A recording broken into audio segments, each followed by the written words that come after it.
हे आदिवासींचं कल्पवृक्ष.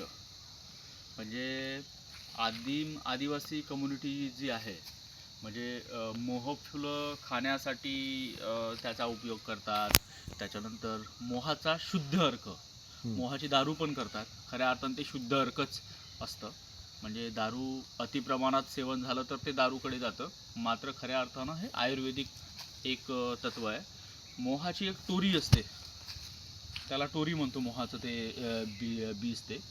तर या भागामध्ये फार तेल वगैरे काही नव्हतं ना, तर अजूनही अबुजमाडमध्ये मोहाच्या ज्या टोरी आहे ते लोक दरवर्षी उन्हाळ्यामध्ये गोळा करतात आणि त्या बीजपासून तेल करतात आणि तेच तेल अजूनही अबुजमाडमध्ये वापरलं जातं आणि मोहाच्या झाडाचंच तेल भाजीमध्ये वापरतात. अच्छा, इकडे गावात पण? हां, म्हणजे आपण ज्या गावात आहे खूप त्यामध्ये अर्थाने आदिवासींच्या पूजनाच्या अर्थानं, आदिवासींच्या उपजीविकेच्या अर्थानं फार महत्त्वाचं झाड आहे.